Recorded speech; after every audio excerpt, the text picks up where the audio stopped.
La peur est l'esprit qui précède tous les autres. Chaque autre esprit attend que la peur ouvre une porte. Aucun esprit n'entrera par une porte que la peur n'a pas ouverte. Avez-vous entendu ce que j'ai dit? Chaque esprit est à la merci de la peur. Ils attendent patiemment que la peur ouvre cette porte. Alors chaque autre esprit peut venir. Dieu ne nous a pas donné l'esprit de peur.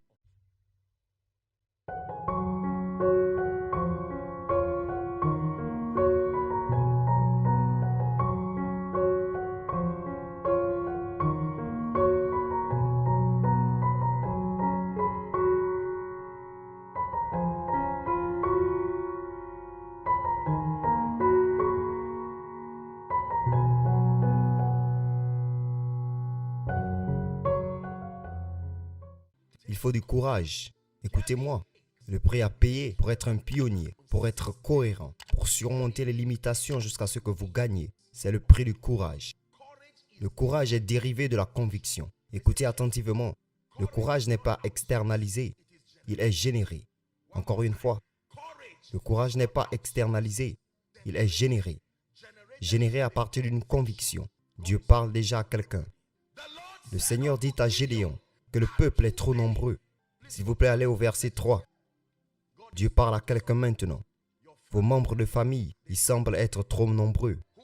Qui s'élèvera de là? Je sais que vous venez d'une famille de 5000 personnes. Et juste parce qu'une réunion de famille a eu lieu, ne faites pas l'erreur de croire que tout le monde qui est venu là a l'intention d'atteindre l'autre côté. Le test numéro 1, qui est celui qui n'aura pas peur? Qui est celui qui ne sera pas effrayé? Il a dit quiconque est craintif et apeuré, laissez-le retourner. Et retournez tôt, ne perdons pas notre temps. Et la Bible dit 22 000 personnes pour l'amour de Dieu. Ils ont dit, Gédéon, nous retournons. Rappelez-vous le rêve que Dieu vous a montré. Je suis toujours en train de retourner. Rappelez-vous, vous êtes allé trop loin. Vous avez quitté votre maison. Je suis toujours en train de rentrer. Puis-je vous dire que beaucoup sont retournés au ministère. Beaucoup sont retournés dans les affaires. Beaucoup sont retournés sur leur santé. Beaucoup sont retournés. Je suis ici pour encourager quelqu'un à réussir ce test. Attendez, avant que je ne prie pour vous. Vous devez savoir qu'il y a des tests que vous devez passer. Vous n'aimerez peut-être pas ce que je suis en train de vous enseigner, mais si vous voulez avancer, il y a un test. Derrière chaque résultat authentique que vous voyez, se trouve un témoignage d'endurance et de courage. Ne faites pas l'erreur de penser que l'onction est juste venue et a transformé les gens. Avant que l'onction ne vienne, connaissez-vous l'audacité qu'il faut pour se positionner, pour défier la foule, défier les opinions? Nous vivons dans un monde qui ne respecte pas les sacrifices des gens, l'endurance et la persévérance. L'homme de Dieu a juste de la chance. L'homme d'affaires, je pense juste qu'il était chanceux. Connaissez-vous les douleurs et les larmes? Personne ne gagne les Jeux olympiques par erreur. Non, vous pouvez arriver sur le terrain par erreur. S'il vous plaît, écoutez attentivement parce que Dieu vous parle. Le test du courage. Deutéronome chapitre 20. Dépêchons-nous. La vie de quelqu'un doit changer cette nuit. Les 4 premiers versets. Deutéronome 20. Lorsque tu sors pour combattre tes ennemis et que tu vois des chevaux et des chars et un peuple plus nombreux que toi, il dit ne les crains pas, car l'Éternel, ton Dieu, est avec toi. Attendez, vous penserez que ce Dieu enlèvera les chars. Il dit, je suis avec toi, mais vous verrez toujours des chars, vous verrez toujours des chevaux, vous verrez toujours des personnes plus nombreuses que vous. N'ayez pas peur, souvenez-vous de celui qui est avec vous. Oubliez la taille de l'adversaire. Quelqu'un est prêt à secouer. Le diable va vous faire concentrer sur les Égyptiens. Concentrez-vous sur les chariots, comme si Dieu n'était pas avec vous. Il dit, eh bien attendez, regardez s'il vous plaît. S'il vous plaît, calmez-vous, regardez-moi. La seule façon de voir des chevaux et des chars, c'est quand vous sortez pour combattre, pas quand vous restez à l'intérieur. Le courage même de sortir, c'est la raison pour laquelle vous verrez des adversaires. Puis-je vous dire qu'il y a des gens à qui on dirait qu'ils n'ont pas de défi. Ce n'est pas que le diable ne les attaque pas, c'est qu'ils n'ont même pas pris le premier pas de courage vers leur destin. Comment savez-vous qu'il y a des autels qui vous combattent? N'est-ce pas quand vous faites un engagement que je serai différent? Les autels vous ont entendu. Il dit, nous avons arrêté ton père, nous avons arrêté ta grand-mère. Qui est cet homme qui se lève comme un roseau sorti du feu? Quand vous vous préparez à la bataille, il n'est pas rare de rencontrer des forces plus grandes que vous. Non. Cette maladie dans votre corps, ces factures, vous vous tenez là et vous décidez que tout le monde vit dans un appartement loué pour toujours. Mais au nom de Jésus, je construirai. Et vous demandez combien coûte une maison. Et on vous dit 30 millions. Et vous vérifiez votre compte. Et vous voyez que vous n'avez que 4 000. Vous vous moquez de vous-même, vous sentant comme un fou. Rappelez-vous, la jalousie de Dieu est là pour vous défendre. S'il vous plaît, asseyez-vous. Et cela se réalisera. Lorsque tu t'approcheras de la bataille, il dit les prêtres s'avanceront et s'adresseront au peuple. Nous lisons jusqu'au 4. Et ils leur diront, écoute, ô peuple de l'Alliance, aujourd'hui tu t'avances vers la bataille contre tes ennemis. Ne laisse pas ton cœur faiblir. Ne crains pas. Ne tremble pas. Ne sois pas terrifié par eux. Pourquoi? Verset 4. Car le Seigneur ton Dieu est celui qui marche devant toi pour combattre pour toi contre tes ennemis et te sauver. Puis-je vous dire, demandez à tout homme de Dieu que vous respectez. Demandez à votre homme de Dieu. En venant ici, regarde, laissez-moi vous raconter les histoires des hommes. Ce sont les exploits de courage au milieu de la douleur. Il y a des gens aujourd'hui à qui on a dit qu'ils ne survivraient pas à certaines choses. Ils ont refusé de mourir. Ils ont vu la mort encore et encore. J'ai un choix, mais j'ai décidé que ce n'était pas possible. Il y a des gens qui refusent quand une porte se ferme. Ils n'ont pas le temps de pleurer. Ils forcent une autre à s'ouvrir. Écoutez, nous vivons dans un monde où les gens trouvent du plaisir à justifier la médiocrité. Et ils restent là assis et utilisent des raisons très justifiables pour y rester. Ils ont détruit notre maison en 2007.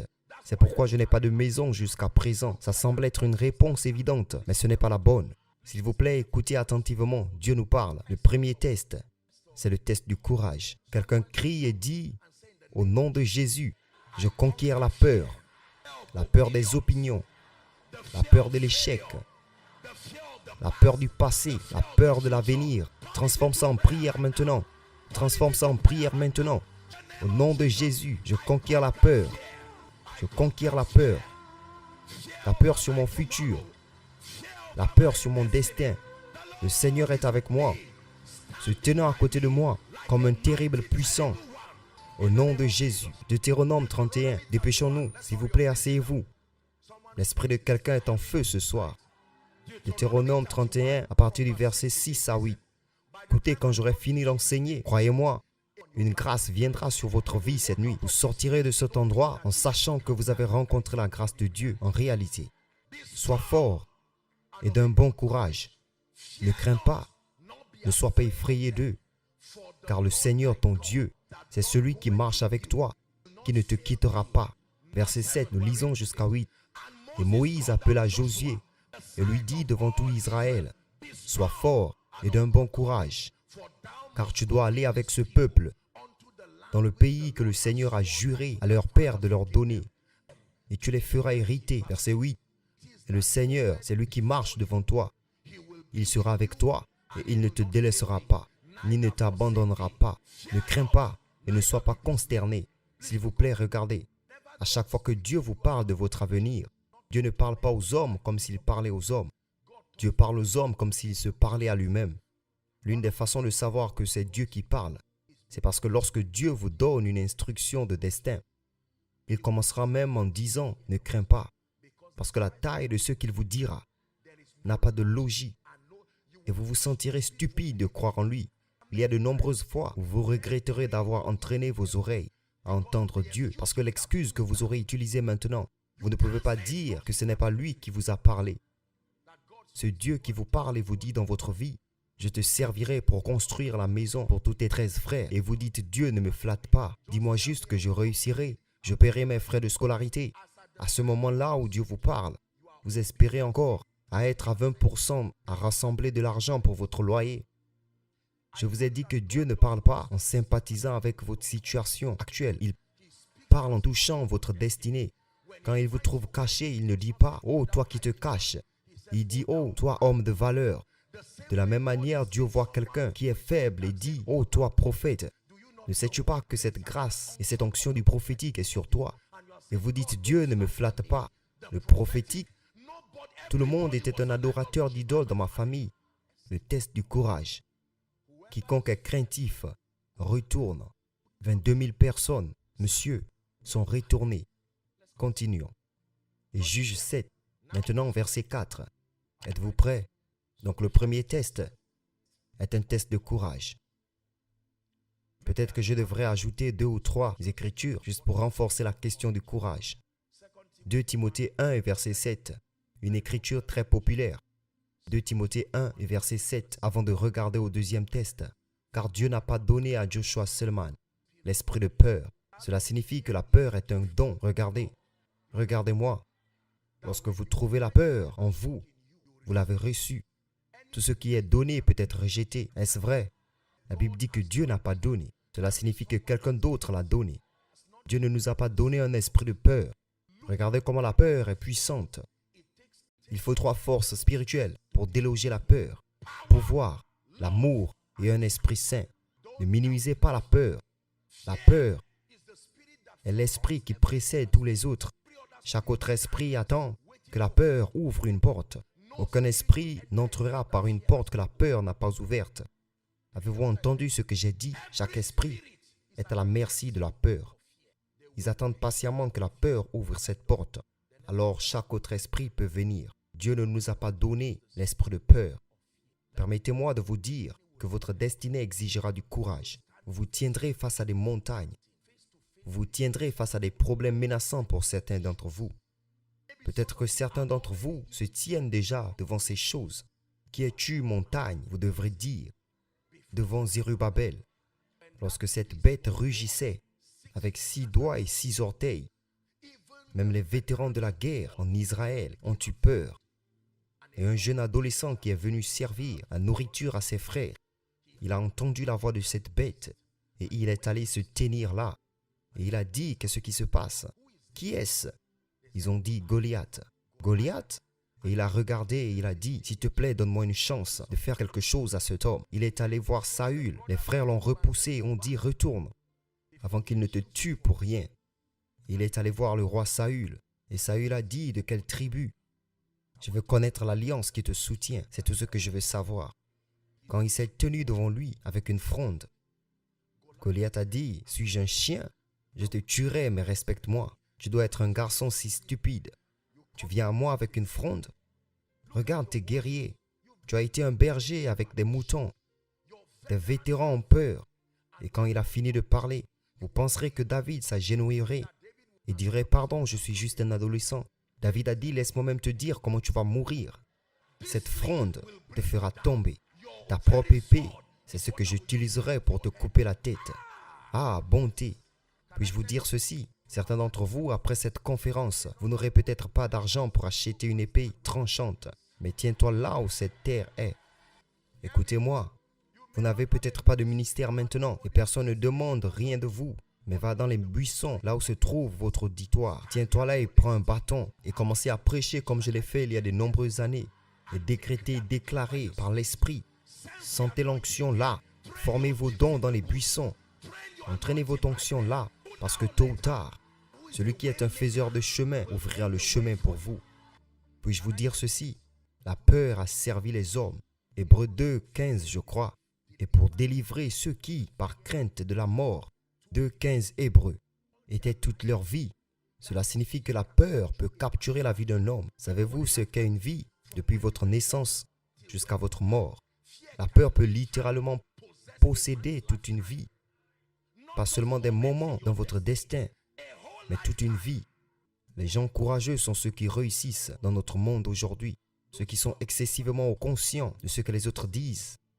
J'ai fait une déclaration qu'il a aimée, qu'il a félicité. Vous êtes prêt à l'échec pour toujours. Il y a des moments où vous devrez vous tenir seul. Puis-je vous dire quelque chose? Les voix de Dieu ne montrent pas toujours immédiatement la sagesse derrière. Il y a des moments où vous semblerez fou pour 10 ans. C'est la 11e année qui vous montrera que vous êtes sage après 11 ans. Mais le courage de rester. Quand Noé criait et disait que la pluie arrive. Écoutez, la pluie arrive. Pendant 120 ans, il criait, il se moquait de lui. Il disait, je vous donne une chance. Tous les animaux étaient sages, ils n'ont pas argumenté. Dès qu'ils ont reçu l'appel, en paix, 7 par 7, 2 par 2, les animaux qui pouvaient courir plus vite que les hommes, qui pouvaient grimper aux arbres, qui étaient même plus techniques, sont venus tranquillement. Et tous les hommes qui étaient impuissants restaient là à argumenter. C'est Dieu qui a fermé la porte. Et la Bible dit que la pluie était structurée de telle manière que le ciel donnait sa propre pluie et donnait son propre arc-en-ciel. Et qui que cela rencontre au milieu, et c'est là qu'il a tué tout le monde. Puis-je dire ceci? La plupart d'entre nous dans notre monde ne sera jamais grand à cause de la peur d'être seul. Il y a des gens qui quitteront Dieu 1000 fois pour gagner des amis. Il y a des gens qui avorteront leur destin 1000 fois à cause de l'acceptation. Notre génération a une telle obsession pour l'acceptation. Ne me comprenez pas mal. L'acceptation est l'un des indices psychologiques qui contribue à l'épanouissement. Je comprends, mais laissez-moi vous dire sincèrement, si c'est le destin, il y a des moments où c'est souvent à la fin que la vision parle. Mais vous ne commencez pas à construire à la fin. Vous commencez à construire seul, parfois stupidement. Et à mesure que votre sagesse se dévoile, Dieu vous honore. Il était une fois à Lagos. Il y avait des gens qui attachaient de l'eau. Est-ce vrai? De l'eau comme ce que vous appelez de l'eau pure aujourd'hui. Il attachait dans un cuir, vous vous souvenez? Et quelqu'un a regardé et a dit non, l'eau est essentielle. Nous pouvons la mettre en bouteille d'une manière plus intelligente. Vous savez quel risque cela a pris? Qu'arriverait-il s'ils échouaient? Question, ont-ils échoué? L'homme qui construit un hôtel avec 130 chambres s'interroge. Qui a signé pour que je vienne et dorme dans votre hôtel? Le pasteur qui achète un terrain et construit une église. Quelqu'un a-t-il signé une alliance avec lui pour garantir que je serai là au milieu de la semaine pour le service? Que quelqu'un dise courage. Mes chers adorateurs, quand vous écrivez vos chansons, est-ce que quelqu'un vous donne une garantie que je viendrai chanter? Tout ce que vous célébrez aujourd'hui est l'autre côté du courage.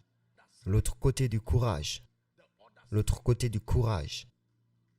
7-Up. Vous connaissez 7-Up? Je suis sûr que vous savez comment le nom 7-Up est venu. 7-Up signifie simplement 6 en bas et 7 en haut. L'homme a échoué 6 fois. Lamentablement, il a nommé ce produit d'après ses résultats. Aujourd'hui, vous le buvez.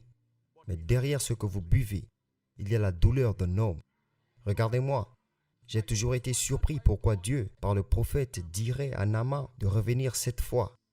Dieu, tu es puissant. Qu'est-ce que c'est? J'ai ensuite découvert qu'il y avait quelque chose dans la loi du processus qui était capturé dans ce miracle.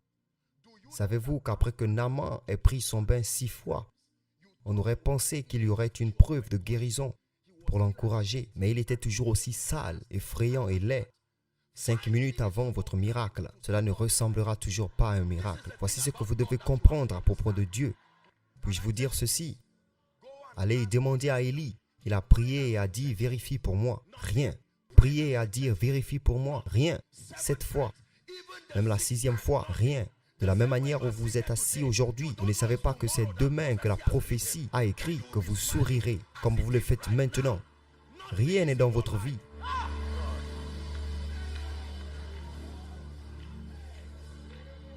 My deliverer is coming. My deliverer is standing by. My deliverer is coming. My deliverer is standing by.